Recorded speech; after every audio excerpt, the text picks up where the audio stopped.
হচ্ছেটা কি এখানে? সারা ঘরে কাঁচে কাঁচ আর তুমি এখানে খাটের ওপর বসে হাতে রুমাল বেঁধে নাটক করছো। পরিষ্কার করোনি কেন? আমি আমি এক্ষুনি পরিষ্কার করে এক্ষুনি করে দিচ্ছে বললে তো হবে না। এতক্ষণ ধরে কি করছিলে তুমি? তুমি খুব ভালো করে জানো তো এই ঘরে একটা অসুস্থ মানুষ থাকে, প্লাস এই বাড়িতে না বাচ্চা মেয়ে থাকে, যখন তখন এখানে এসে হাত পা কেটে যেতে পারে। তুমি এতটা ইরেসপন্সিবল কি করে হও বলো তো? কাজের দায়িত্ব নাও কেন যখন করতে পারবে না? যারা প্লিজ কাম ডাউন। তুমি শুধু শুধু রাধার উপর চিৎকার কেন করছো বলো তো? শুধু শুধু মানে তোমার আমি শুধু শুধু চিৎকার করছি? কৃষ্ণ, তুমি বুঝতে পারছো না? আমি দেখলাম আর একটু হলে তুমি এই কাচের উপর পা দিচ্ছিলে, তোমার পাটা কেটে যেত। তাহলে তোমার কষ্ট হতোই, তোমার ওরকম দেখে আমার আরো কষ্ট হতো। লিসেন স্যার, এই কষ্ট যন্ত্রণা তোমারও হচ্ছে না, আমারও হচ্ছে না, হচ্ছে রাধার। মানে রাধার হাত কেটে গেছে আর আর তুমি ওকে বকাবকি করছো। একটা কথা আছে জানো তো, কি বলো তো? কর্মফল। যে যেরকম কাজ করে সে সেরকম ফল পায়। গাইয়া মেয়ে একটা হাঁটতে চলতে পারে না, এদিক ওদিক পড়ে যায়, হাত থেকে জিনিস ফেলে দেয়। ওর হাত থেকে পরে নিশ্চয়ই ভেঙেছে, তো ঠিকই আছে। যারা গ্লাসটা রাধা ভাঙি, ভেঙেছি আমি। আমার হাত থেকে গ্লাসটা স্লিপ করে পড়ে ভেঙে গেছে। সেটা তো হতেই পারে। কৃষ, তুমি অসুস্থ, এটা হতেই পারে। তুমি ঠিক করে ধরতে পারোনি, হাত থেকে পড়ে ভেঙে গেছে, কিন্তু তার মানে এটা তো নয় যে তোমার হাত থেকে পড়েছে বলে ও পরিষ্কার করবে না। যারা ও পরিষ্কার করছিল তো। কখন করছিল? আমি তো দেখতে পাচ্ছি না, এখনো দাঁড়িয়ে আছে। পরিষ্কার করো না। সারা, তুমি শুধু শুধু কেন চিৎকার করছো? কেন? কারণ আমি তোমাকে নিয়ে ভাবি কৃষ। তুমি বুঝতে পারো না সেটা? আজকে যদি তোমার একটা কিছু হয়ে যেত তখন কে রেসপন্সিবল হতো এটার জন্য? সারা, গোমরামুখ, আপনি শান্ত হন। গোমরামুখ, কিভাবে চেঁচাবেন না? আপনার তো শরীর খারাপ, আপনি শান্ত হন। একটু সারা, আর যদি আমার কিছু হতো তার জন্য রেসপন্সিবল হতাম আমি। রাদার রাধা আমায় বারণ করেছিল নিচে নামতে। আমি বিজনেসের টেনশনে ল্যাপটপটা নিতে নিচে নেমেছিলাম। আপনার এখন ল্যাপটপের কি দরকার বলুন তো? আপনি তো দুদিন পরেও কাজ করতে পারেন। আপনারা তো টেনশন কিসের বলুন তো? তাছাড়া বাবা আছে, কাকুন্দি আছে, সারা ম্যাডাম রয়েছেন, ওরা সব সামলে নেবে। না না রাধা, না, ওরা বিজনেসের এই ক্রাইসিসটা সামলাতে পারবে না। তার থেকেও বড় কথা, তুমি বিজনেসের ব্যাপারে বোঝোটা কি বলো তো? এত বড় বড় কথা বলছো, এতগুলো কোয়েশ্চেন করে ইরিটেট করছো তুমি কৃষকে। করতে তো পারো চারটে পাতি ডিজাইন, সেটা দিয়ে না বিজনেস হয় না বস। আপনার কি সমস্যা হয়েছে একবার আমাকে বলেই দেখুন না, যদি আমি কোনোভাবে কোনো সাহায্য করতে পারি। এই শোনো, তুমি কৃষকে হেল্প করতে চাও?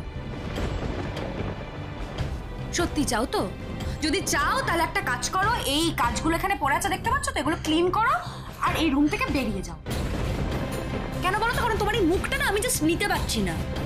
কৃষকে করা তোমার সব থেকে বড় হেল্প হবে এটাই, যদি তুমি ঘর থেকে বেরিয়ে যাও। তো পরিষ্কার করো এন্ড গেট লস্ট। না, রাধা কোথাও যাবে না। দরকার পড়লে তুমি এই রুম থেকে বেরিয়ে যাবে।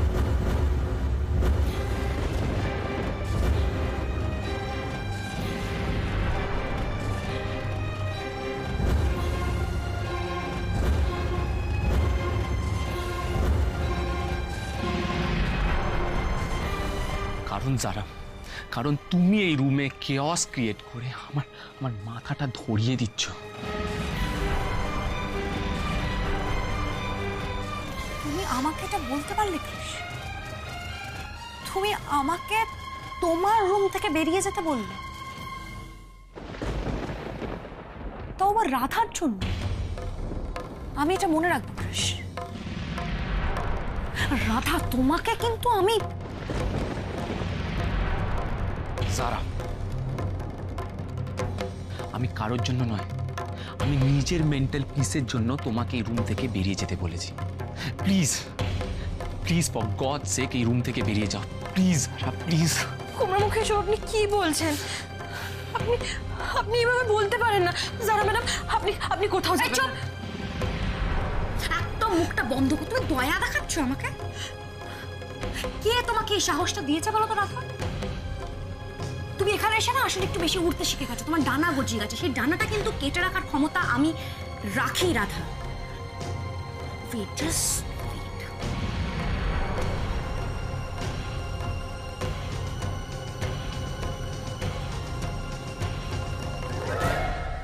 জারা ম্যাডাম, জারা ম্যাডাম, আপনি কি করলেন গোমরামুখ? জারা ম্যাডাম আপনার বন্ধু হন, আপনি আপনি ওনাকে এইভাবে বার করে দিলেন। আমি কি করব রাধা, আমি কি করব? আমি আমি কিচ্ছু বুঝতে পারছি না, আমি কিছু বুঝতে পারছি না। আমার আমার মাথাটা না পুরো পুরো ব্ল্যাক আউট হয়ে গেছে। আমি কিছু বুঝতে পারছি না। আমার মাথায় 35 কোটি টাকার দেনা আছে, 35 crores লোন আছে। আমি কি করবো? আমি কি করবো?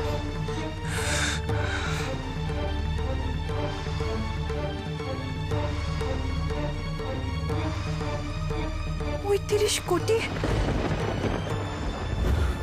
মম, আমি তোমার মেয়ে, তুমি সেটা জানো? সকাল থেকে একবারও ফোন করে আমার খোঁজ নেওয়ার প্রয়োজন মনে করো না তুমি? কি বলছো কি তুমি বেটা? এই তো সকালবেলা তোমার সঙ্গে আমার কথা হলো। আই এম সরি মম, আমার ভালো লাগছে না। এই ফ্যামিলিতে, এই ব্যানার্জি ফ্যামিলিতে আমার সাথে কেউ ভালো করে কথা বলছে না। একমাত্র আন্টি ছাড়া কেউ আমার সাথে ভালো ব্যবহার করে না, নট ইভেন ক্রিশ। মম, তুমি জানো মম একটু আগে কি হলো? একটু আগে ক্রিশ, আমার ক্রিশ, ওর ঘর থেকে আমাকে বেরিয়ে যেতে বললো। হোয়াট? তুমি কি করেছো যার জন্য ক্রিশ তোমাকে ঘর থেকে বার করে দিয়েছে? কিচ্ছু করিনি মা, আমি কিচ্ছু করিনি। ওই রাধার জন্য সবকিছু হচ্ছে। রাধা ক্রিশের ব্রেন ওয়াশ করছে, ওর মাথাটা চিবিয়ে খাচ্ছে। ক্রিশ জাস্ট সেটা বুঝতে পারছে না। 1 মিনিট হোল্ড অন। রাধা ক্রিশের মাথাটা চিবিয়ে চিবিয়ে খাচ্ছে আর তুমি সেটা দাঁড়িয়ে দাঁড়িয়ে দেখছো? হ্যাঁ, আমি তো কিছু বুঝতেই পারছি না। মম, তুমি বুঝতে পারছো না, আমি আসলে বেটা তোমার কাছ থেকে কিন্তু আমি এটা এক্সপেক্ট করিনি। দেখো, তোমার আর কোনো কথা কিন্তু আমি শুনতে চাই না। তুমি কেন এটা বুঝতে পারছো না যে ক্রিশের ভালোবাসা হারানো মানে তুমি তোমার মনের মানুষটাকে হারাবে, আর তার সঙ্গে সঙ্গে আমাদের ব্যবসাটা ডুববে এবং আমরা সবাই মিলে রাস্তায় এসে উঠবো। তুমি সেটা চাও? No mom, never. তাহলে আমি যা বলছি সেটা খুব ভালো করে শোনো। এবার তুমি বুঝতে পারছো তো রাধা, আমি কেন এত টেনশন করছি? 35 কোটি টাকা, ইটস বিগ, ইটস হিউজ। 35 কোটি টাকা লোন শোধ করা, it's not a matter of joke. In fact এখনো পর্যন্ত কোনো কিছুতে হাতও দিতে পারিনি। যেদিন উইন্টার কালেকশনের জন্য আমার ডিজাইনগুলো হারিয়ে গেছিল, সেদিন তো আপনি একেবারে কাটোয়া চলে গেছিলেন আমাকে আনতে। আর আজকে এত বড় একটা ক্ষতি হয়ে গেল, আপনি আমাকে একটা ফোনও করলেন না। কি বলতাম আমি তোমাকে রাধা? আমরা সবাই এত মেন্টালি ডিস্টার্ব ছিলাম, আর তাছাড়া এত বড় একটা অ্যামাউন্ট তোমার পক্ষেও তো রিকভার করা সম্ভব নয়। হঠাৎ হঠাৎ করে তোমার কার্টুন সিরিজটা মনে পড়লো, আর মনে হলো তোমার কার্টুন সিরিজ থেকে টি শার্ট বানিয়ে বিক্রি করলে হয়তো হয়তো আমি নিজের কোম্পানিটাকে বাঁচাতে পারবো। আমার করা ডিজাইন দিয়ে টি শার্ট? কেন, তুমিও তো তাই চেয়েছিলে রাধা। তুমি তো লেটারে তাই লিখে গেছিলে, তাই আমি তোমায় তাড়াতাড়ি কাটোয়া থেকে ফিরিয়ে আনতে গেছিলাম। আর ফেরার পথে কি হলো তুমি তো সবকিছুই জানো। এই অ্যাক্সিডেন্টে আমি বেড রিডেন হয়ে গেলাম।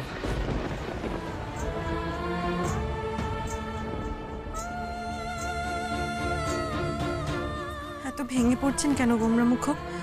অ্যাক্সিডেন্ট তো আর কারোর হাতে নেই। তাছাড়া এখন তো আপনি আস্তে আস্তে সুস্থ হয়ে উঠছেন, আর তো 2-1 দিন। না রাধা, না, আর একটা দিনও নষ্ট করা যাবে না আমাদের। আমি সোজা হয়ে না দাঁড়াতে পারলে আমাদের কোম্পানি কোনো দিনও দাঁড়াতে পারবে না। ড্যাডের এইভাবে পরিশ্রম করে মাথার ঘাম পায়ে ফেলে তিল তিল করে গড়ে তোলা কোম্পানিকে আমি যদি ছেলে হয়ে না বাঁচিয়ে রাখতে পারি, সব শেষ করে দিই, তাহলে it will be a shame on me. দাদা, আমি যদি এই 35 কোটি টাকা সুদে আসলে শোধ না করতে পারি, তাহলে আমাদের কোম্পানি নিলাম হয়ে যাবে রাধা, নিলাম হয়ে যাবে। কিচ্ছু নিলাম হবে না, আমার গণেশ দাদা আছে তো, গণেশ দাদা সব ঠিক করে দেবে। গণেশ দাদা কি করে সব ঠিক করে দেবে রাধা? এত বড় একটা লোনের অ্যামাউন্ট গণেশ দাদা কি করে রিপে করবে? How is it possible Radha, how? আপনি গণেশ দাদার উপর বিশ্বাস রাখুন, সব কিছু পসিবল। Please Radha, please. আমার কথাটা একবার শুনে দেখুন, গণেশ দাদার সঙ্গে কুবের কাকার খুব ভালো সম্পর্ক, আর কুবের কাকার অনেক টাকা।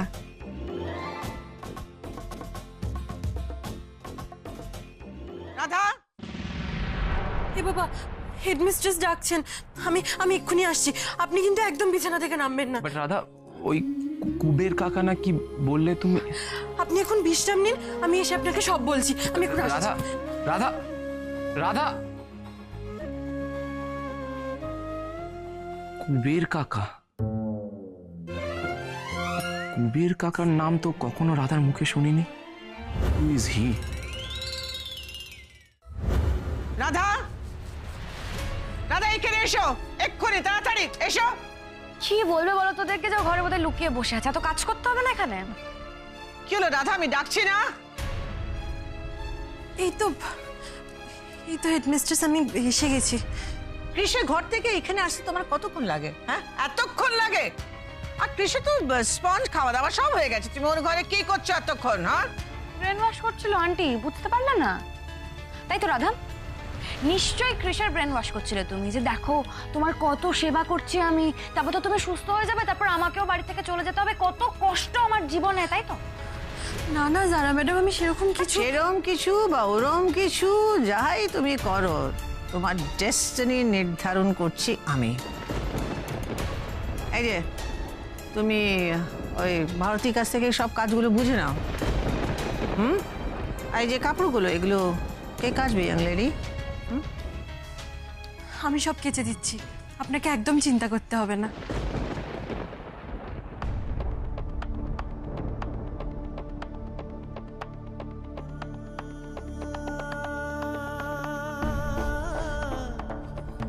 ইমা, ছি ছি রাধা, তুমি এগুলো কি করছো? তুমি এই বাড়ি শুদ্ধ লোকের জামা কাপড় কাচবে? এটা পড়ে গেছিল, এটাও কাচতে হবে। এই শোনো, তোমাকে কিচ্ছু কাচতে হবে না, যাও তুমি কৃষের ঘরে যাও, কৃষের সেবা করো। এগুলো আমাকে দাও, আমি কেচে দেবো। না না, আমি পারবো, আমার কোনো অসুবিধা হবে না কাকিমণি। রাধা, এটা অসুবিধার কথা না।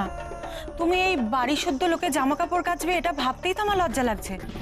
শোনো, তুমি যার জামা কাপড় কাচার হয় কাচো, কিন্তু তুমি আমারটা কাচবে না। তুমি আমাকে দাও, আমাকে। কি হচ্ছে তোমার হাতে? দেখাও আমাকে। ওই কিছু না তো কাকিমণি, তুমি না শুধু শুধু বড্ড চিন্তা করো। তুমি যাও তো ঠাম্মির কাছে যাও, ঠাম্মি তো একা রয়েছে, বাড়ির কাজে আবার লজ্জা কিসে? একদম ঠিক কথা বলেছিস রাধামা। বাড়ির কাজ করতে লজ্জা কিসের? হ্যাঁ, লজ্জা হওয়ার তো কথা না। কিন্তু যারা ঘরের কাজ অন্যের ওপর চাপিয়ে দিয়ে পায়ের ওপর পা তুলে বসে থাকে, তাদেরই লজ্জা হওয়া উচিত, তাই না? সবসময় টেনা বেঁকা কথা বলো না শুভেন্দু। তোমার ডিয়ার রাধা নিজে যেচেই সমস্ত কাজের ভার নিয়েছে। আর সেই সুযোগে তোমরা ওকে দিয়ে যা নয় তাই করিয়ে নেবে, তাই তো? যা নয় তাই আবার কি বাবা, এত বড় একটা সংসারের কাজ কি কম? তুমি ওসব বুঝবে না। তুমি অফিস যাবে বলছিলে না, তুমি যাও, অফিসে যাও, এসব ঘরের কাজে তোমাকে ঢুকতে হবে না। তুমি অফিসে যাও তো, আমরা সবাই মিলে এসব সামলে নেব। সবাই মিলে নয়, সবাই মিলে নয়, আমি জানি তুই করবি, তাই তো? আর তুই যে করতে পারবি সে ভরসা আমার তোর উপর আছে। শুধু একটা কথা বলে দি, ওই যা কাছাকাছি করবে সমস্ত ওয়াশিং মেশিনে, হ্যাঁ, তুমি নিজে হাতে কিচ্ছু করবে না। সে আর বলতে দাদা ভাই, ওর তো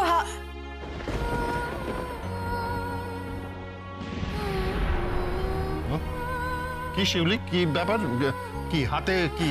কি আবার, আসলে জুলি আন্টি আমাকে তো খুব ভালোবাসে, তাই হয়তো ভাবছে এত জামা কাপড় কাছে যদি আমার হাতে কড়া পড়ে যায়, তাই জন্য ওরম বলছে। বাবা, তুমি অফিস যাবে বলছিলে না, তুমি রেডি হয়ে অফিসে যাও। এখন এইসবের থেকে বেশি জরুরি অফিসের কাজ, তুমি যাও। হ্যাঁ, আমি তৈরি হয়ে নিয়ে একবার অফিসে যাব, তুই কৃষের খেয়াল রাখিস।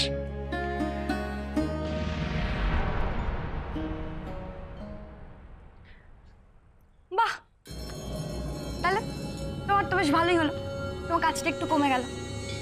শিউলি আন্টির জামাটা তো তোমাকে কাচতে হচ্ছে না, তো একটা কাজ করো, এখানে এই শাড়িটা বোধহয় তোমার না, এই হোয়াইট শাড়িটা ফেরত দিয়ে দাও।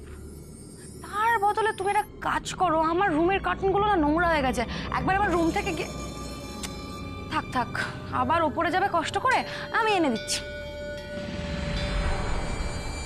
আমাদের ঘরে তো অনেক জামা কাপড় জমে গেছে, ওগুলো রাধাকে দিয়ে কাচালে কেমন হয়?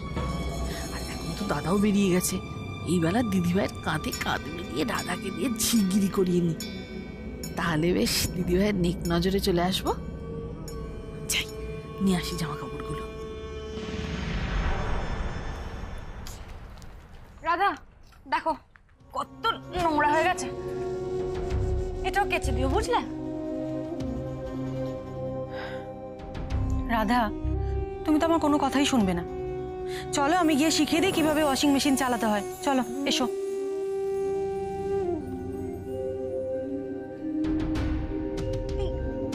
এটা কি হলো? না মানে কাপড়গুলো যদি ওয়াশিং মেশিন কাচে তাহলে রাধা কি করবে? সারা রাধাকে ওয়াশিং মেশিনে হাত দিতে দিচ্ছে কে? Just wait and watch. তোমার আন্টি শোভা ব্যানার্জি কি করে। পুলিশ পুলিশ পুলিশ পুলিশ বাড়িতে পুলিশ। কঙ্কনা পুলিশ নিয়ে এলো কেন? তার মানে কঙ্কনা কি ভাবছে যে কিসের যেটা ঘটেছে সেটা নিছক অ্যাক্সিডেন্ট নয়, মার্ডার, একটু মার্ডার, আর সেটার পিছনে আমার হাত আছে। এটা অসম্ভব, অসম্ভব। আমি নবাব হয়ে নাচ করে বসার আগে কিছুতেই স্ত্রী ঘরে যাব না, কিছুতেই না। এই পুলিশ ইনভেস্টিগেশনটা আমাকে যে করেই হোক বন্ধ করতে হবে, বন্ধ করতেই হবে। কিন্তু কিভাবে? এই শোনো না, তুমি যে জামাটা পরে আছো সেটা একটু খুলে দাও না, আমি কাচতে দেবো। হ্যাঁ, বাড়ির সবাই মিলে তো আমার কাঁচাটা খুলে নিচ্ছে, এবার তুমি আমার জামা প্যান্ট কাপড় চোপড় সব খুলে নাও, সব সব সব সব। আমি কি বললাম, তার কি মানে করছো? কি মানে করছে? দেখছে আমার টেনশন, আমার গলদঘর্ম হচ্ছে, তার মধ্যে সব আজে বাজে কথা না বললে চলছে না। উফ, পাচ্ছি না। আরে আবার কি নতুন কোনো ঝামেলা হলো? হ্যাঁ, নতুন কোনো ঝামেলা? কিছু জানো না? বাড়িতে পুলিশ এলো, জানো না? না কঙ্কনা যে পুলিশ নিয়ে এলো বাড়িতে, তোমার মাথা থেকে সেটা বেরিয়ে গেল না? দূর দূর দূর দূর দূর। আরে তোমার বিরুদ্ধে কোনো এভিডেন্স আছে পুলিশের কাছে? তুমি তো আমার সবচেয়ে বড় এভিডেন্স, মা। হ্যাঁ, একে তোমার ভয়ে হাত পা থর করে কাঁপে, তারপরে যে পুলিশ দেখবে সত্যি কথাটা বলে দেবে। হ্যাঁ, আমি জানি যত সব। ব্যাপারটা বোঝো রমলা, এখন হাইওয়েতে সিসিটিভি থাকে, সিসিটিভির ফুটেজে যদি এটা পরিষ্কার করে পুলিশের কাছে ধরা পড়ে যে অ্যাক্সিডেন্টটা হয়েছে বাসের ধাক্কায়, তাহলে ওই বাসের নাম্বার দেখে বাসের ড্রাইভারকে ডাকবে, আর বাসের ড্রাইভার ভয় যদি আমার নাম বলে দেয়, ও তোমার তো সব মাথায় ঢুকবে না কিছু। তুমি ওই জামা কাপড় কাচা, বাসন মাজা, ঘর ধোয়া এসব নিয়ে ব্যস্ত থাকো, এসব নিয়ে থাকো।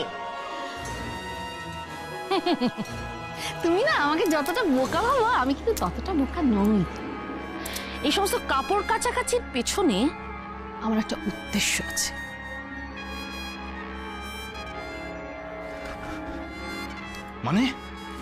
মানে আমাদের আদরের মিসেস শোভা ব্যানার্জি আর ততোধিক আদরের ছেলের বউ মিসেস রাধা ব্যানার্জিকে কৃষের হায়াত বানিয়েই ছেড়েছে, এখন বাড়ির ঝি বানিয়ে ছাড়ছে, কাপড় কাচাকাচি, বাসন মাঝে মাঝে এইসব করাচ্ছে। তা আমি ভেবে দেখলাম আরো 4টি কাপড় যদি আমি রাধার ওপর দিয়ে দিই, তাহলে রাধাকে অত্যাচার করা হবে, আর তাতে দিদিভাইয়ের প্ল্যানে একটু ধুনো দেওয়া হবে না?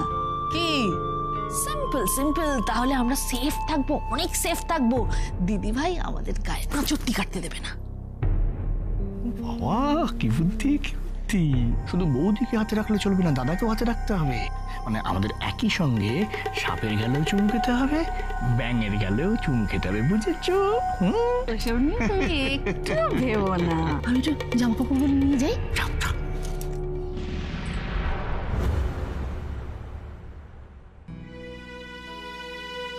শিলি আন্টি কি যেন বলেছিল? হ্যাঁ, সাবানটা ঢালা হয়ে গেলে এই সুইচটা চালাতে। রাধা, তোমাকে ওয়াশিং মেশিনে হাত দেবার পারমিশন কে দিয়েছে? ওয়াশিং মেশিনে কাচবো না তো আর কোথায় কাচবো? বাবা, এত সাহেবিয়ানা এলো কোথায় তোমার মধ্যে রাধা? ওয়াশিং মেশিনে না কাচলে কোথায় কাচবো? কাটোয়ায় কি হবে কাচতে? ছিল ওয়াশিং মেশিন বাড়িতে? না না, কাটোয়ার বাড়িতে তো ওয়াশিং মেশিন নেই। হ্যাঁ, সেই জন্যই তো বলছি, তখনও তো কাচতে, এখানে ওই কাচবে। বাগানে চলে যাও, সুন্দর একটা কল আছে, ওখানে কাচো। আর শোনো, জামা কাপড়গুলোর না একটা কোয়ালিটি আছে, ব্র্যান্ডেড জামা কাপড়, বুঝলে তো? খুব সব জামা কাপড় একসাথে জল দিয়ে কাচলে হয় না, ডিসকালার হয়ে যাবে। তো কি করতে হবে, একটা একটা করে কাচতে হবে। যদি যদি রাধা অনেক ফেভারিট জামা আছে ওখানে, আমার একটা যদি নষ্ট হয় আমি তো গেলে। ওই যে ওদিক দিয়ে যেতে হয় বাগানে, straight go go.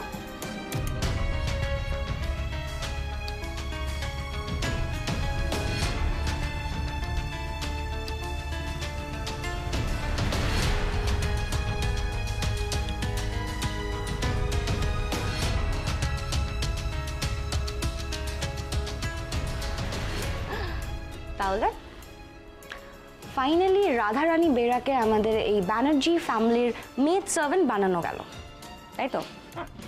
Of course.